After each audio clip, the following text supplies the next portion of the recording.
할렐루야. 오늘 참으로 뜻깊은 날입니다. 여러분들은 그동안 담임 목사의 많이 기다리고 기도하면서 준비한 줄 알고요. 저 역시 하나님께서 예비하신 교회, 특별히 우리 동성교회 이렇게 보내주셔서 처음으로 주의 말씀을 대언할 수 있는 이 귀한 날 주신 걸 하나님께 영광이고 감사를 드립니다. 물론 취임식 때까지는 아직 시간이 좀 남아 있습니다. 하지만 저 여러분은 이미 하나님의 계획 가운데 있기 때문에 이미 우리는 한 가족인 줄 압니다. 청빈 절차를 놓고 있지만 목사는요 교회를 선택했고 성도들은 목사를 골라 선택했고 라고 이렇게 보일 수 있겠지만은요, 하지만 그렇지 않습니다. 하나님은 분명한 우리를 부르셨고요, 그리고 하나님이 세우셨다는 사실을 믿으시기 바랍니다. 그래서 주님 말씀하시거든요. 요한복음 15장 16절에 보면 너희가 나를 택한 것이 아니요 내가 너희를 택하여 세웠나니 이는 너희로 가서 열매를 맺게 하고 또 너희 열매가 항상 있게 하여 내 이름으로 아버지께 무엇을 구하든지 다 받게 하려 함이니라. 아멘. 이는 말씀하셨습니다. 하나님이 택하신 가운데 있다라는 거예요. 내가 택한 인생 가운데 내가 결정론자고 내가 모든 것을 선택할 권한은 내게 있다고 생각할지 모르겠지만 그렇지 않습니다. 여러분, 모든 것은 하나님의 선택과 하나님의 계획하심에 우리 있음을 믿으시기 바랍니다. 아멘. 예, 우리가 인생의 역사를 볼 때 히스토리라 하잖아요. 히스토리 아시죠? 영어로 히스토리가 히스 스토리예요. 그분의 이야기라는 말이에요. 되게 웃기죠? 내 얘기인데, 마이 스토리인데 왜 히스토리지? 여러분, 우리는요 분명한 것은 하나님께서 계획하신 주님의 이야기를 우리 삶 가운데 써가는 거예요. 믿으시면 아멘 합시다. 내 인생 내 거가 아니라는 거예요. 내 자식도 내 거고 내 돈도 내 거고 내 직장도 내 거고 내 차도 내 집도 모든 것이 다 내 거야 라고 생각하는 사람들, 아니, 착각입니다. 여러분, 하나님 오늘 밤에, 아니 오늘 이후로 걷어보면 끝나는 거예요. 그래서 우리는 역사를 히스토리라고 합니다. 히스토리, 그분의 이야기다. 왜요? 나를 통해서 하나님이 써가시는 거예요. 나를 통해, 우리를 통해서, 우리 동성교회를 통해서 써가실 하나님을 기대하십시다. 그래서 우리는 이런 고백을 하는 거예요. 오늘 본문 6절을 같이 다시 한번 읽겠습니다. 6절입니다. 시작. 너희 안에서 착한 일을 시작하신 이가 그리스도 예수의 날까지 이루실 줄 우리는 확신하노라. 그냥 믿는 수준이 아니에요. 확신하고 말합니다. 이것이 진정 목사가 지금 강조하니까 아멘이 아니라 여러분의 신앙의 고백되기를 주님의 간절히 축원합니다. 사랑하는 이 동성교회 여러분, 하나님의 택하심 속에 이제 주님 안에 우리가 한 식구가 되었으니 우리가 해야 될 일 사명이 있어요. 그것이 무엇인가? 고린도전서 1장 10절, 고린도전서 1장 10절에 이리 말씀합니다. 우리 모두가 어떻다? 같은 말을 하고 같은 마음을 품고 같은 뜻으로 온전히 어떻게 하라? 합하라, 하나가 되라 라고 말합니다. 그래서 사실 우리 이 담임 목사가 이렇게 오게 되는 것은요, 사실 성도들과 목사가 결혼한 것 같습니다. 하나가 되는 겁니다. 둘이 아니에요. 남녀가 합하여 둘이 하나가 될지라 그랬잖아요. 예? 그 가정을 이루어가는 것처럼 목사와 성도 또한 역시 주님이 맺어주신 주님이 중매장이에요. 그래서 우리는 하나가 되었다라는 사실을 잊지 마시고, 우리가 하나 되어서 계속해서 그러면은 가정도 하나가 이루어서 자식을 낳잖아요. 우리가 하나 되어서 낳게 된 자식은 무엇일까요? 바로 이 삶에서 끝나는 것이 아니라 전두 열매를 맺어가는 겁니다. 우리가 이 지역사회에 소문을 내고 구원의 방주로 만들어갈 수 있기를 주님의 간절히 축원합니다. 예, 그래서 같은 열매를 맺기를 주님의 간절히 축원합니다. 저는 식구라는 말을 참 좋아합니다. 식구, 한자로 하면 무슨 뜻이에요? 식구? 밥식자에 입구자. 어쩌면 참 조금은 좀 격이 떨어지는 말 같아요. 입 구멍이 몇 개냐? 입구. 밥 먹는 입이 몇 개냐? 이거 참 듣기 좀 그렇죠. 하지만 여러분, 한 목사로부터 한 하나님, 한 분 유일하신 하나님, 한 목사, 두세 명 목사가 아닙니다. 목사를 통해서 한 목사의 목회관도 있고 목회 철학도 있을 겁니다. 또 하나님께서 주신 분명한 하나님 뜻이 있어요. 이것을 녹아내면서 말씀을 전하게 되는데, 그렇습니다. 한 목사로서 다 같이 바로 주님의 한 말씀을 먹는 거예요. 우리는 말씀을 먹고 같은 목표를 향해 살아가는 겁니다. 이것이 바로 신앙 공동체로 신앙 삶이라는 사실을 잊지 않기를 바랍니다. 오늘 주시는 말씀 빌립보서입니다. 성경 66권 이 모두가 다 하나님의 생명의 말씀이에요. 하나님의 말씀입니다. 그런데요, 저는 특별히 이 빌립보서를 통해 주님의 마음을 배웠습니다. 아마 이 빌립보서를 제가 이 서만 딱 떨어서 읽었다 한다면 100번 이상은 읽었을 것 같아요. 이제껏까지 이 빌립보서, 저는 이 빌립보서를 통해서 주의 마음을 배웠어요. 그리고 목회의 길을 준비하면서 가장 많이 붙들었던 말씀이 바로 빌립보서입니다. 길지 않아요. 4장으로 되어 있습니다. 저는 이 사를 죽을 사자라고 생각하며 목숨을 걸지 않으면, 여러분 또한 역시 추구하는 모든 일들에 목숨을 걸지 않으면, 그렇죠? 모든 것에 타협하게 되고요. 그리고 그 가운데 분명히 흔들림이 있을 겁니다. 하지만 여러분들 모든 것을 한번 올인해 보십시오. 안 될 수가 없어요. 그렇죠? 목숨 걸고 모든 것에 최선을 다해서 인생을 걸고 한번 도전해 보시기를 간절히 빌고 소망합니다. 그래서 앞으로 빌립보서를 통해서 저는 성도들의 새롭게 다시 시작하는 마음으로, 우리 성도들 여러분들과 함께 새롭게 다시 시작하는 마음으로 정진, 이 정자는 저는 바를 정자라고 생각해요. 제가 이 정자가 바를 정자거든요. 바르게 나아간다라는 거예요. 저는 그렇게 마음을 품고 싶습니다. 바르게 나가야 되는 거예요. 잘 가는 거, 우리가 잘이라고 표현하는데 그 잘이 뭘까요, 여러분들? 세상의 가치관하고 잘하는 거, 무조건 1등 하면 되죠. 사업도 잘 되면 되고. 근데 한번 물어보셨습니까? 하나님 이게 맞습니까? 라고요. 잘 가는 거는 뭐냐면 하나님께서 인정하는 인생입니다. 믿으시면 아멘 합시다. 하나님이 인정하신 인생이 잘 되는 거예요. 내가 잘하는 게 아니고 이웃 사람들이 오 박수 쳐주는 것, 인생이 잘 되는 것이 아니라 하나님이 인정한 인생을 내가 살아가고 있느냐, 이것이 성공이고 잘 가고 있다는 사실을 잊지 않기를 바랍니다. 우리 이 동성교회는 그래요, 많은 그동안의 아픔도 있었고 시련도 있었다고 들었어요. 하지만 저는 이제 그 소리 안 들으랍니다. 계속 과거에 매여 있고 묶여 있지 않기를 바랍니다. 희망을 향해 나아갔으면 좋겠어요. 계속 쟁기를 잡고 뒤를 돌아보지 말라는 거예요. 지금 여러분들 분명한 오늘 이 말씀을 붙잡는다면 고난은 있고, 그리고 지난 날의 아픔과 그리고 사람들의 다툼과 여러 가지 좋지 못한 것들에 매여 있어서 그런 인생 살지 마시고 하나님 보여준 희망의 나라로 향해서 함께 정진할 수 있기를 주님의 간절히 축원합니다.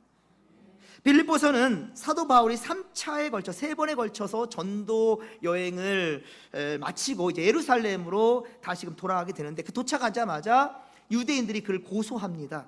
그래서 로마에서 재판을 받게 돼야 돼요. 왜 그러냐면 바울은 로마의 시민권을 가진 자였어요. 그래서 재판 또한 역시 가이사한테 가야 됩니다. 그래서 로마로 가게 압송되게 되고요. 자기 민족들이 고발해 가지고 가는 거예요. 그리고 로마에 도착하면 자유로운 몸이 아니라 감옥에 갇혀서 2년여 시간을 보내게 됩니다. 그러면서 자신이 2차 선교 여행 때 세운 바로 빌립보 교회, 이 성도들을 향해서 보낸 서신이 바로 빌립보서입니다. 이게 감옥에서 기록한 거예요. 옥중 서신입니다. 물론 이 빌립보서 외에도 에베소, 골로새서, 빌레몬서, 이 3권이 더 있어서 옥중 서신은 4권이다라고 해요. 디모데 후서도 마찬가지로 옥중 서신이 하지만 디모데 제자에게 쓴 거라서 목회 서신으로 분류하고는 있지만요. 자, 바울은 자신이 처한 상황에 대해서 비통해하면서 내가 뭐 잘못했는데, 난 하나님의 명령 따라 복음을 전했는데 내 가진 모든 것을 다 배설물로 여기고 내 로마의 시민권까지 다, 모든 것 가진 것들 다 내려놓고 나는 오직 복음을 위해서 내 가진 모든 것들, 사람들은 세상적으로 좋은 거라고 얘기하는데 그거를 배설물로 버려버리고 나는 오직 그리스도를 얻었는데 세상에 나가 지금 감옥에 갇혀서 죽을 날만 기다리고 있네. 얼마나 비통하고 비참합니까? 하지만요, 빌립보서 그 어디에도 우울함이나 슬픔, 괴로움 찾아볼 수가 없습니다. 빌립보서 다시 한번 4장이니까 한번 목사님도 몇백 번 읽었다는데 나 한번 다시 읽어보자 라는 마음으로 돌아가시면 한번 읽어보십시오. 어디에도 우울함이나 슬픔이 없어요. 바울은 오직 기쁨과 감격으로 가득 차 있어요.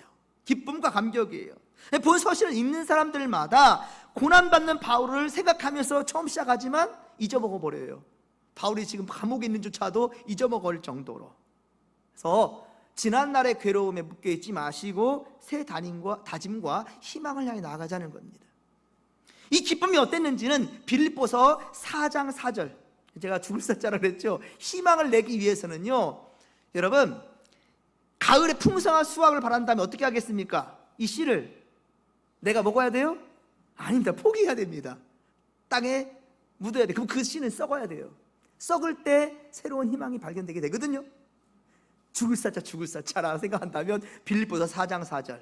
그런데 거기 4장 4절에 죽음을 얘기하는 아니에요. 4장 4절 잠깐 볼까요? 간단하니까 두 장 넘어가면 빌립보서 4장 4절 간단합니다. 다시 한번 같이 읽어볼게요. 시작.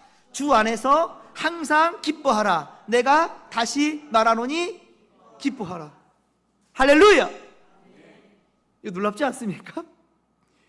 감옥에 갇혀서 죽을 날 받아놓은 그런 바울인데 그가 말하는 것은 우울함이나 속상함, 원통함이 아니라 기뻐하라. 주 안에서 항상 기뻐하라. 주님 안에 있으면 가능하다라는 거예요. 아멘. 주님 안에 있으면 가능합니다. 그러니까 주님 안에서 기뻐하라. 그런데 뭐예요? 다시 말한대요. 한 번으로 부족했다요. 한 번으로 부족해요. 기뻐하라. 아니, 한 번 더 할게. 내가 다시 말하노니 기뻐하라. 이게 바로 빌립보서의 주제 말씀입니다. 주제 성구고요. 온통 주제야. 기뻐하라는 겁니다. 저는 지난 몇 주 동안 이리 동성교회를 위해 기도하면서 하나님께서 이 교회를 얼마나 사랑하시는지 그것을 한번 계속 묵상했습니다. 그리고 한 가지 확신이 생겼는데요. 자, 그 확신이 뭐냐? 많은 어려움 속에서도 교회를 묵묵히 지켜온 우리 성도들을 제가 보았단 말이에요. 각각 표현은 다를 수 있습니다. 각각의 믿음의 자리와 분량이 다르기 때문에 비교하지 마십시오. 각각의 여러분들의 믿음의 고백은 다를 수 있어요. 하지만 한 가지 같은 마음이 있는데 그게 무엇인가? 교회를 사랑하고 있다. 나는 교회를 사랑합니다. 이 고백은 동일하다는 것을 제가 보았습니다. 특히 어린이 성경학교를 진행하고 있는 중이잖아요. 그런데 식사와 간식을 준비하기 위해서 세상에 그 많은 여신도들이 주방에 북적인 것을 제가 너무나 행복했습니다. 교회 참 잘 왔구나. 어린아이들이 몇백 명 되는 것도 아니에요. 다른 큰 교회, 그래요. 몇백 명 되는 교회 있습니다. 50명, 60명, 70명 많은 아이들이 있을 수 있어요. 그 정도 아이들을 위해서 섬기는 수가 어제 모인 수였어요. 사실은 저도 수많은 교회를 경험해 봤습니다. 그런데 그 많은 교회들을 경험하면서도 이렇게 많은 여신도들이 함께 주방에서 북적이면서, 그리고 또 오늘 주일을 준비하는데 한 분은 저녁 시간까지 이 강단의 꽃을 준비하시더라고요. 착한 마음이 그냥 너무 좋았습니다. 기도해드리면서도 참 행복했습니다. 그 늦은 시간에 무엇을 하시다 오신지 모르지만 정말 이 어쨌든 오시는 목사님을 위해서 또 강단의 아름다운 꽃으로 하나님께 영광 돌리고자 하는 그 마음, 그 손길이 참 귀했습니다. 아하, 이 교회 하나님 새로운 역사를 시작하시고 그 가운데 모든 성도들이 같은 마음을 품고 있구나, 같은 마음을 향해 나아가는 것이 너무 귀했습니다. 여러분, 바울은요 누구보다도 열심히 있는 율법주의자였어요. 바리새인이었습니다. 사도행전 7장에 보면은 스데반 집사가 돌로 쳐맞아 죽는 상황에서도 당연하다고 여겼던 것이 바울이었어요. 과거 아람 곧 수리아의 수도인 다메섹까지 가서 세상에 이웃나라까지 가가지고 예수 믿는 사람을 잡아 올려는 그런 열정과 열심이 있었습니다. 그리고 자기 생각이 옳다라고 여겼고요. 그런데 주님은 이런 바울을 만나 주시거든요. 이후 바울은 율법을 위한 어떤 자신의 어떠한 자신이 지키고자 하는, 고수하고자 하는 어떤 전통, 이런 것을 위한 열심에서 이제는 복음을 위해 미친 사람이 되어버립니다. 그의 가문은 12지파 중에 막내 지파였어요. 베냐민 지파였습니다. 하지만 이스라엘의 초대 왕이 이 베냐민 지파에서 나왔거든요. 막내 지파인 베냐민 지파에서 사울 왕이 나왔잖아요. 이스라엘 초대 왕. 물론 그의 삶은 참 온전치는 못했지만은 그의 택함을 받았습니다.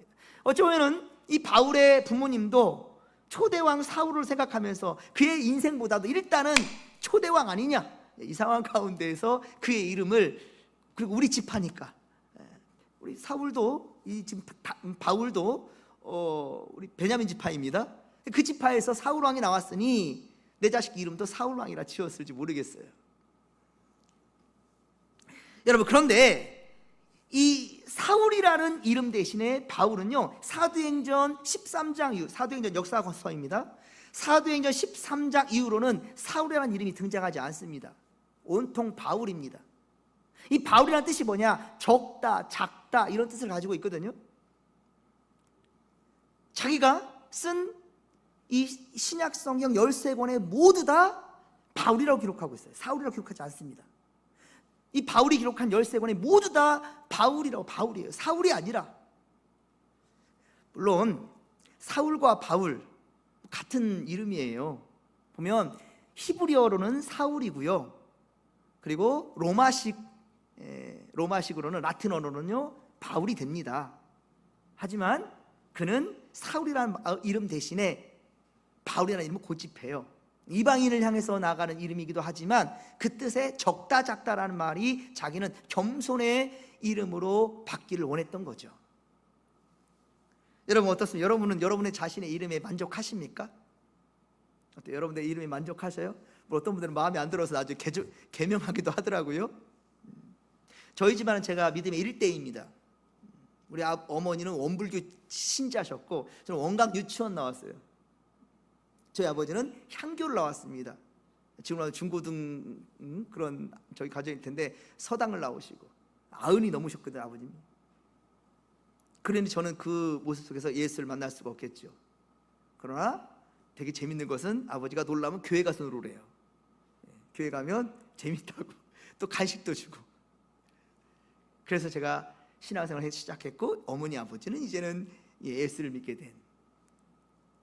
하나님의 섭리가 놀랍습니다. 제가 아버지께 고백합니다. 아버지, 제 이름 잘 지어주셨네요. 감사합니다. 왜?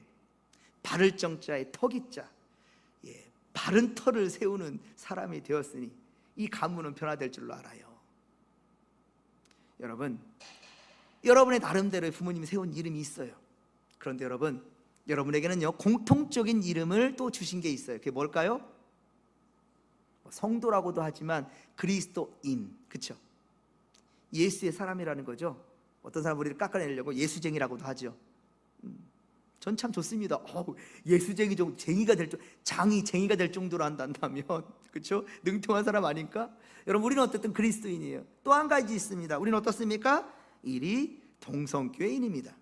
어디를 가나 여러분 좀 가슴을 피시고 자부심과 긍지를 가지십시오. 할렐루야. 나는 누구다? 그리스도인이다. 또 뭐다? 성도. 또 누구다? 왜 안 나오셔요? 이리 동성교회. 난 이리 동성교회인이다. 많은 교회가 있고 많은 성도가 있어요. 하지만 나는 누구냐? 분명한 정체성. 그리스도인 맞아요. 근데 특별히 우리는 이리 동성교회다. 저 역시 앞으로는 어디를 가나 이리 동성교회 목사다라는 타이틀을 자랑스럽게 여길 겁니다. 그리고 그런 자랑스럽게 여길 수 있도록 여러분 좀 같이 협조해 주시고 함께 만들어갈 수 있기를 주님의 말에 축원합니다. 바울은 복음을 전하다가 비록 감옥에 갇혔어요. 하지만 복음을 전할 수 있는 것이 너무 기뻤어요. 사실 현대 이 학자들이 생각해 보면 바울이 이 3차 선교에 로마 여행까지 다 해서 그 인생을 본다 한다면 그때는 뭐 교통수단도 좋지 않았어요. 하루에 아마 4시간도 못 잘 거라고 얘기를 해요. 하루에 4시간도. 저는 그것 때문에 충격을 먹고 저는 신학 공부를 하면서 나 4시간 이상 안 자리라. 제가 예전에 여러분들 라떼에서 여기 저보다 다 높지요? 예. 라떼 보면 이런 게 있었어요. 저희 학교 앞에 사당 오락. 4시간 자면 당선이고 5시간 자면 떨어진다. 사당 오락. 그걸 이렇게 선생님이 붙여놨어요. 고3 때. 잠자지 말라고. 근데 애들 다 이렇게 자니까 그 별명이 또자였어요. 또 자냐? 여러분 깨어 있으십시오. 여기 지금 말하는 건 4시간, 진짜 우리 인생의 시간으로 4시, 이걸 얘기하자는 게 아니고 여러분들 그만큼이나 깨어있기를 바랍니다. 할렐루야. 깨어있으십시오. 영적으로 깨어있으십시오. 민감하십시오. 세상 것들은 그렇게 잘 알면서, 세상 것들은 그렇게 잘 알려고 하면서, 세상의 것들은 그렇게 많이 가지려고 하는데 왜 어찌해서 주님 안에 이 자유를 여러분들 누리지를 못하는 신지. 주님 안에 깨어있는 자에게 진정한 평안과 행복이 있음을 여러분들 믿으시기 바랍니다. 사랑하는 성도 여러분, 오늘 우리는 바울의 권면을 통해 우리가 삶 가운데 맞닥뜨리는 고난과 역경을 어떻게 이겨낼 수 있을지를 고민하는 시간이 되기를 소망합니다. 그리고 고난의 길에서 천국의 소망을 잃어버리지 않기를. 정말 중요한 것은 이 고난의 것만 보지 마시고 이 고난 넘어서 문제보다 더 크신 하나님을 바라보라는 거예요. 계속 이 문제만 본다 한다면 땅만 보다 가다가 안 되는 거예요. 하지만 모든 것이 사방이 막혀있다 할지라도요, 뚫려있는 곳이 하나 있어요. 어딜까요? 천장이 닫혀있으니까 닫혀있는 거예요? 아니에요, 여러분. 주님의 나라는 열려있어요, 항상. 할렐루야. 주님의 나라를 바라보십시오. 사방이 막혀있다 할지라도 주님과의 관계는 절대로 막힐 수가 없습니다. 그래서 빌립보 감옥에 갇혔던 바울과 실라도 사방이 갇혀있어요. 묶여있어요. 발도 채워져 있어요. 그런데 그의 입이 열려있습니다. 무엇을 합니까? 원망을 합니까? 아닙니다. 찬양을 합니다. 할렐루야. 하나님을 찬양했다는 거예요. 그래서 제가 할렐루야를 너무 좋아합니다. 그리고 저는 목에 항상 십자가를 맵니다. 어디를 가나. 사실 어떤 분들은 이 십자가, 이거 좀 창피할 수도 있다, 할 수 있겠지만 저는 자랑스럽습니다. 왜? 이 십자가 때문에 내가 다시 살게 됐잖아요. 거듭난 인생 됐잖아요. 사울이 바울 되었던 것처럼. 그 이름을 얘기하자는 것은 아닙니다. 여러분 또 어디 가서 사울과 바울 이렇게 됐대, 아니에요. 히브리어로 사울이고 로마식으로 라틴어로 바울이지만, 하지만 바울의 이 이름 자체가 적다 작다. 여기서 바울은 겸손을 찾아서, 그래서 그가 기록한 13권에 모두 다 바울이라고 기록한 그런 것을 여러분 잊지 않고요. 여러분들 자부심과 긍지를 가지고 살아가려는 거예요. 그래서 바울이 지금 감옥에 갇혀 있음에도 불구하고 오히려 나를 얽어매었던 빌립보 감옥에 가두었던 바로 오히려 그 빌립보를 향하여서 이 복음을 선포하는 겁니다. 그리고 우울함이나 괴로움이 아니고 나를 이렇게 했어가 아니라 나를 괴롭게 한 니들, 아니요, 예수가 무엇이었습니까? 원수를 사랑하라 라고 했어요. 그렇죠? 오른뺨을 치는 자의 왼뺨도 돌려줄 수 있는 그런 자들, 겉옷을 원하고자 하는 자의 겉옷까지 내어주고, 오리를 같이 가자는 그 사람 심리까지 같이 갈 수 있는 그런 마음들, 다 그렇게 살 수는 없겠지요. 하지만 여러분, 그러한 다짐과 각오가 우리 가운데 있기를 간절히 빌고 소망합니다. 우리가 마음을 먹으면 되는 거예요. 그 절반 끝난 거예요, 사실은요. 그 마음조차 먹지 못하는 것이 문제지요. 여러분, 세상에서 우리가 아무리 밟아놓쳐도 안 되는 일이 있단 말이에요. 아무리 노력하고 최선을 다한다 할지라도요. 제가 예전에 동성업교에 있을 때 그 중고등부 담당을 했는데, 그때 고3 학생들이 거의 20년 가까이 수련회를 참여했어요. 그 다른 교회들이 신기하게 봐요. 쟤들 공부 안 하려나 봐. 세상에 수련회를 왔어. 그러면 바꿔서 얘기해 볼까요?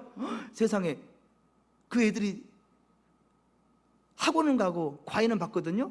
왜 받을까요? 대학 가려고, 공부하려고, 그렇게 해서 대학 가고 좋은 그 결과를 얻었다 한다면 그 다음에는 어떻게 할까요? 하나님 없이도 가능했기 때문에 고등학교 졸업하면 신앙도 졸업하는 거예요.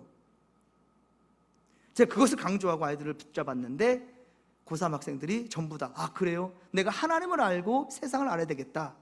하나님을 알고 세상을 안다는 게 매우 중요한 거예요.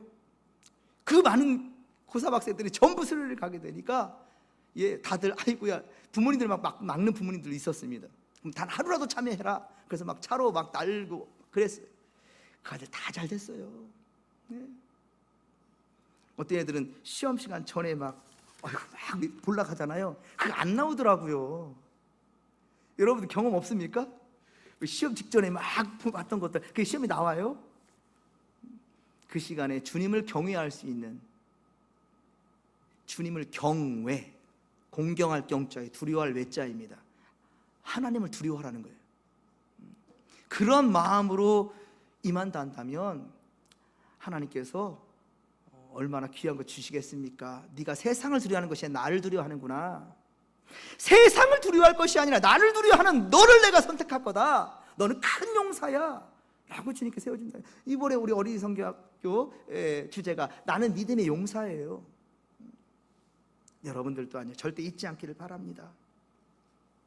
여러분 부탁드리건대 사람을 볼 때마다 특히 사이가 좋지 않은 사람들을 볼 때요 피하지 마십시오. 가던 길도 돌아가는 것이 아닙니다. 내게 좀 해코지하고 날 힘들게 했던 사람 때문에 여러분 원통하게 그런 마음도 갖지 마십시오. 오직 주님의 십자가 사랑을 기억하시고 마주하십시오. 그리고 예수님의 미소로 대하십시오. 웃는 사람에게 함부로 대할 수 없어요. 여러분들 웃으십시오. 그 미소가 주님이 주신 거라면 아름답습니다. 그리고 그것이 선한 영향이 될 줄로 믿으시기 바랍니다. 바로 오늘 본문 3절에 보면 빌립보 교회의 성도들을 생각할 때 오직 감사와 기쁨만이 있었다라고 얘기합니다. 그리고 간구할 때마다 이 무리를 위해서 기쁨으로 항상 간구한다라고 얘기하고 있단 말이죠. 왜냐하면 5절에 보십시오. 빌립보 교인들은 복음을 위한 일에 참여한 바로 이 성도들이었기 때문이에요. 복음에 참여한 성도들이었다라는 것이죠. 복음의 불모지인 이 빌립보, 복음의 불모지인 이 빌립보에 바울이 얼마나 어렵고 힘들었겠습니까? 하지만 이들은 이 첫날부터 이제까지 바울을 적극적으로 도왔단 말입니다. 빌립보 4장 15절, 그래서 빌립보서 뒤에 4장 15절에 보면 그 글을 마치면서 한 번 더 바울은 언급하는 이야기가 이거예요. 빌립보 사람들아, 너희도 알거니와 복음의 시초에 내가 마게도냐를 떠날 때 주고받은 바로 일에 참여한 교회가 바로 너희 외에는 아무도 없었대요. 바울이 복음을 전하는 이 지금 선교여행 이 가운데에 복음의 역사 가운데 동참한 교회가 있었는데 그 어려운 불모지 땅에 세워진 빌립보 교회 성도들이 도왔다라는 겁니다. 우리도 여러 가지 힘들고 어려울 수 있어요. 하지만 참 감사한 것은 우리 선교하는 곳이 국내와 해외에 이렇게 주부에 올린 것이 참 감사합니다. 어떤 이들 그래, 우리 교회도 힘든데 어디를 돕냐라고 할 수 있겠어요. 하지만 주님의 명령은 우리가 가는 선교사도 있지만 보내는 선교사도 있거든요. 바로 빌립보 교회처럼 하나님이 동일하게 기뻐하셔요. 자, 빌립보는요 유럽으로 가는 마게도냐의 첫 성이었습니다. 그래서 지금의 그리스의 북부 지역에 해당되는데 바로 그곳에 처음으로 세운 바로 교회였단 말입니다. 바울은 이곳에서 복음을 전했고요, 예수님을 영접한 이들과 신앙 공동체를 함께 만들었단 말입니다. 지금으로 보면 교회를 개척한 거예요. 그런데 이들이 가진 것이 많아서 참 가진 것이 많아서 도울 수 있었을까요? 빌립보 교인들이? 시간이 많아서 그랬을까요? 아니라는 거예요. 돈이 많고 시간이 많고 건강해서가 아닙니다, 여러분. 아까도 제 감동이었던 것은 그 다리 기부스하신 분 어디죠? 주방으로 향하더라고요. 오늘 식사당번이라고. 어떤 사람은 나 힘들어, 열애야 라고 생각할 수도 있겠어요. 하지만 할 수 있는 최선을 다하려는 것, 무엇을 해서가 아니라 그 마음이 예뻐요. 이런 마음으로 나간다면 우리 행복한 우리 동성교회는 하나님이 기뻐하시고 원하시는 그런 행복한 교회가 될 줄로 믿습니다. 행복한 교회에 있어서 사실 입에 행복이 붙어버린 것도 있지만요, 그런데 하나님의 역사하심이었어요. 지난번에도 여러분들 아시고 또 제 서류를 보았으면 아신 분도 있겠지만 너무 괴로운 인생들이었는데 삶이었습니다. 그런데 하나님께서는요 내게 그런 말씀 하시더라고요. 너는 행복한 목사야. 하나님 무슨 소리십니까? 저 정말 괴로워요. 전 계속 목회를 하고 싶은데 왜 피를 주지 않습니까? 결국은 부목사로 다시금 가야 됩니까? 10년 담임인데 어찌 부목사로 다시금 저를 보내십니까? 하나님 믿습니다. 괴롭습니다. 내 처자식 우리 애들이 지금 커가는데 어떻게 합니까? 너무 괴롭습니다. 하나님, 아니야, 너는 행복한 목사야. 말 같은 소리를 하십시오. 저는 하나님과 대화할 때 그렇습니다. 하나님 주신 말씀이, 야, 죄송합니다, 너가 지금 서 있는 이 교회가 행복한 교회 아니냐. 그 교회도 옛날에 독산동 교회였단다. 근데 내가 바꿨어. 사람들은 그럴 거예요. 아니, 우리가 바꿨어야 할지 모르겠어요. 아니라니까요. 내가 너를 택하여 세웠다 하지 않습니까? 요한복음 15장 16절에, 그렇죠? 너희가 날 택한 것이 아니야. 내가 너희를 택했다. 행복한, 너 행복한 목사야. 그 마음을 주는 거예요. 얼마나 위로가 되었는지 몰라요. 사랑하는 성도 여러분, 여러분들도 분명한 것은 행복한 주의 백성이고요, 주님이 택하셨다라는 겁니다. 무엇을 택했습니까? 이리 동성교회 인. 이 동성교회 인, 내가 동성교회 사람이구나, 이런 자부심과 프라이드를 가지라는 거예요. 지금 미약한 거 보지 마십시오. 옛날의 과거의 아픔 보지 마십시오. 미래를 보십시오. 그리고 정진하십시오. 멈춰있지 마십시오. 아니, 안타를 쳤는데 왜 어째서 일루에 계속 서만히 있습니까? 더 갈 수 있으면 나가야지요. 홈런을 때렸습니다. 왜 가만히 서 있습니까? 달려 돌아와서 기쁨으로 느끼고 그래야 되겠지요. 하지만 계속 멈춰있으면 정진할 수가 없습니다. 나아가십시오. 그러면 점수를 얻습니다. 그것도 하나님 기뻐하시는 것, 그것이 얼마나 꿀처럼 달고 마시는지를 여러분이 분명 경험하시고 간증할 수 있게 되기를 주님의 간절히 축원합니다. 사랑하는 성도 여러분, 하나님이 이미 우리에게 착한 일을 시작하셨어요. 다시 한번 6절 말씀 같이 읽겠습니다. 오늘 보면 6절입니다. 1장 6절 빌립보서, 이것이 오늘 우리에게 주시는 말씀이에요. 시작. 너희 안에서 착한 일을 시작하신 이가 그리스도 예수의 날까지 이루실 줄을 우리는 확신하노라. 어떻다? 확신하노라. 그냥 믿습니다. 아이, 알겠다고요? 아니에요. 아이, 대충 알았습니다. 아닙니다. 확신입니다. 확신. 이것은 성경의 말씀이 아니라 지금 이 시간 살아계신 하나님 우리 주시는 음성임을 믿으시기 바랍니다. 물론 때론 여러분 인생에 장애물도 있을 수 있고요, 때론 뜻대로 되지 않아 눈물 지을 일도 많이 있을 줄도 압니다. 그럴 거예요. 자식들이 또 속썩일 일도 있을 것이고, 이웃과 다툼도 있을 수도 있고요, 교회 성도 간에 또한 갈등도 있을 수도 있습니다. 이 말씀 받았다 한다면 혹시나 여러분들 때문에 상처받은 자가 있다면 내일로 미루지 마시고 오늘 분명히 여러분이 찾아가십시오. 대화하십시오. 손잡으십시오. 하나님 그것을 원하십니다. 하나님의 영광이 떠나가는 이가봇이 아니라 하나님 우리와 함께하는 임마누엘, 이것이 여러분의 삶이 되기를 소망합니다. 폭포수처럼 비가 쏟아지며 언제 멈출 줄 모르는 그런 상황이라 한다 할지라도 일기예보를 들은 사람이란다면 오늘 오후에 했던데 라는 것을 일기예보로 받은 사람이란다면 지금 비가 폭포에 쏟아진다 할지라도 이 사람 어떻습니까? 어때요? 참고 기다리겠죠? 일기예보를 들은 사람이란다면. 우리는 어떻습니까? 말씀을 받았습니다. 말씀을 받았다고요. 하나님께서 착한 일을 시작했고 이제 예수의 그날까지, 예수 재림하시는 그날까지예요. 그러니까 주님 다시 오실 때까지, 그때까지 이 착한 일은 계속 이루어진다. 현재 진행형 ing, 현재 진행형, 마침이 아니라 계속해서 진행된다라는 것을 좀 믿으시기 바랍니다. 성경을 통해 우리 보았으니까요. 그러니까 절대로 우리 인간의 생각으로 한계 짓지 말라는 거예요. 한정 짓지 말라는 거예요. 참고 기다리면 된다는 거예요. 몰아치는 비를 보는 것이 아니라 찬란히 빛날 태양을 같이 바라볼 수 있기를 주님의 간절히 축원합니다. 여러분, 앞으로 우리에게 어려운 일들이 있을 수 있다니까요. 때론 눈물 흘리는 날도 있을 수 있다니까요. 그러나 저는 믿습니다. 하나님께서 이 교회를 많이 사랑해 주신다. 그리고 우리는 바로 이리 동성교회 인이다. 잊지 마세요. 왜 아는데 말하지 않습니까? 어디 가서도 자신 있게 얘기하십시오. 우리 신영 장로님 목포까지 가셨는데도 주일이면 참여하시잖아요. 예전에 제가 전주 안디옥교회 교육 총무로서 있을 때 어린이 부장님이 제주도로 일을 갔는데 매 주말마다 비행기 타고 날아오는 거예요. 돈이 뭐 엄청 많은가 봐요. 그죠? 아니에요. 그게 바로 사랑의 마음입니다. 여러분, 예루살렘에서 바벨론까지는 1440km입니다. 거의 1500km 같아요. 구비구비 가면 쫙 피면 뭐 한 900km 되겠지만 어쨌든 1440km가 되는데 다니엘이 기도합니다. 어떻게 기도하죠? 예루살렘을 향하여 창문을 열고, 예루살렘을 향하여서 문을 열고. 문 닫으면 안 되나? 문 닫고 기도하도 되잖아요. 그러면 사자굴에 던져질 일도 없을 텐데, 보는 자가 없으니까. 하지만 자신에게 정직했던 거예요. 사람들이 감추고 싶지 않았던 거예요.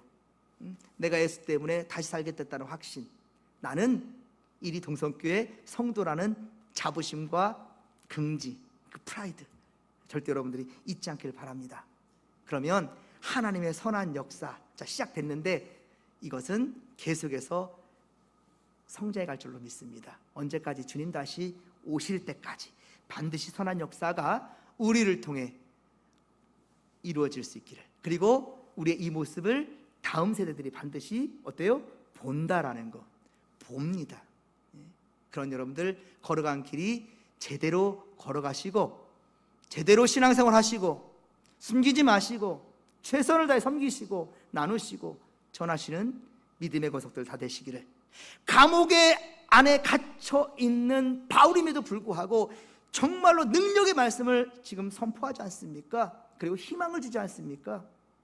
문제를 보지 마시고 문제보다 더 크신 하나님을 보시고 주의 약속을 굳게 믿고 함께 정진하십시다. 기도하겠습니다. 살아계신 하나님 아버지, 오늘도 우리와 함께 하시며 선한 길로 인도해 주신 오 주여, 주님의 은혜에 감사와 찬양을 올려드립니다. 주께서 이루실 새로운 역사가 주님 다시 오실 때까지 이루어질 것을 확신하며 고난 가운데 흔들리지 않게 하옵소서. 진짜 하나님의 원하시는 기쁨과 은혜와 평강이 우리 동성교회와 성도들의 가정과 직장과 일터마다, 그리고 이번 한 주간 동안 만나는 모든 사람들과 머무는 모든 곳에 충만하게 하여 주시옵소서. 주께 약속을 굳게 믿으며 거룩하신 예수님의 이름으로 기도하옵나이다. 아멘.